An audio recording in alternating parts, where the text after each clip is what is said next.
Assalamualaikum warahmatullahi wabarakatuh. Di sini saya akan menerangkan mengenai filsafat pendidikan Islam yang dalam subpoin pengertian filsafat pendidikan Islam. Pengertian filsafat itu sendiri berasal dari bahasa Yunani, yaitu filosofia. Philo yang berarti cinta dan sophia yang berarti kebijaksanaan. Sedangkan istilah filsafat itu sendiri dipakai pertama kali oleh Pythagoras. Dia mengatakan bahwa manusia dapat dibagi menjadi 3 golongan. Pertama, manusia yang mencintai kesenangan. Kedua, manusia yang mencintai kegiatan. Ketiga, manusia yang mencintai kebijaksanaan. Pengertian ketiga dari Pythagoras inilah yang kemudian memberikan gagasan tentang pengertian filsafat, yaitu kebijaksanaan. Sedangkan menurut Plato, seorang filsuf Yunani kuno mengatakan bahwa filsafat adalah penemuan kebenaran atau kenyataan mutlak melalui metode dialektika. Menurut Aristoteles, filsafat adalah pengetahuan dan penelitian tentang sebab-sebab dan prinsip-prinsip segala sesuatu. Sedangkan menurut Descartes mengatakan bahwa filsafat adalah penyingkapan kebenaran terakhir. Kemudian filsafat sering pula diistilahkan dengan the mother of science, yang berarti induk atau babon dari segala ilmu pengetahuan.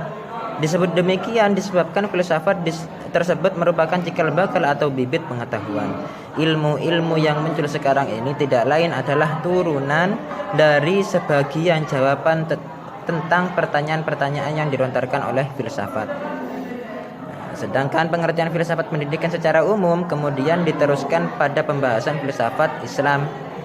Jadi dulu-dulunya itu filsafat pendidikan Islam masih belum ada. Kemudian lama-kelamaan filsafat pendidikan Islam itu ada. Dalam memahami apa pengertian filsafat pendidikan, maka dapat digunakan 2 pendekatan, yaitu pendekatan tradisional dan yang kedua yaitu pendekatan kritis. Pertama, pendekatan filsafat dalam arti tradisional adalah pendidikan dalam bentuk yang murni. Pendekatan ini telah berkembang dengan menghasilkan berbagai alternatif jawaban terhadap berbagai macam pertanyaan filosofis yang diajukan dalam bidang pendidikan, yang jawabannya terdapat dalam berbagai aliran filsafat pendidikan.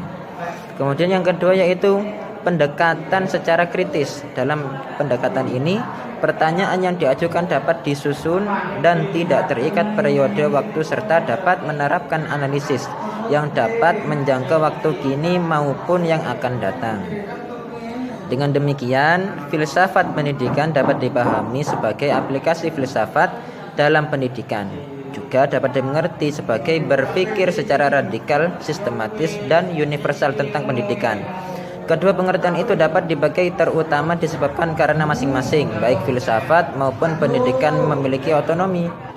Kemudian Muzayyin Arifin menyatakan bahwa mempelajari filsafat pendidikan Islam berarti memasuki arena pemikiran yang mendasar, sistematik, logis, dan menyeluruh mengenai pendidikan, yang tidak hanya dilatar belakangi oleh pengetahuan agama Islam saja, melainkan menuntut kita untuk mempelajari ilmu-ilmu yang relevan. Pendapat ini memberi petunjuk bahwa ruang lingkup filsafat pendidikan Islam adalah masalah-masalah yang terdapat dalam kegiatan pendidikan, seperti masalah tujuan pendidikan, masalah guru, kurikulum, metode, dan lingkungan. Dikarenakan itu, dalam mengkaji filsafat pendidikan Islam, seseorang akan diajak memahami konsep tujuan pendidikan, konsep guru yang baik, konsep kurikulum, dan seterusnya, yang dilakukan secara mendalam, sistematik, logis, radikal, dan universal berdasarkan tuntunan agama Islam, khususnya berdasarkan Al-Quran dan Al-Hadis. Dan filsafat Islam harus membahas hakikat realitas, hakikat pengetahuan, dan hakikat nilai. Oleh karena itu harus mengkaji beberapa hal. Yang pertama yaitu pandangan Islam mengenai realitas, yang kedua pandangan Islam mengenai pengetahuan, yang ketiga pandangan Islam mengenai nilai, dan pandangan Islam mengenai tujuan pendidikan, dan yang keempat yaitu cara-cara penyampaian tujuan pendidikan, yang juga akan menyangkut isi pendidikan dan proses pendidikan. Mungkin hanya ini yang dapat kami sampaikan. Kurang dalamnya kami mohon maaf. Wassalamualaikum warahmatullahi wabarakatuh.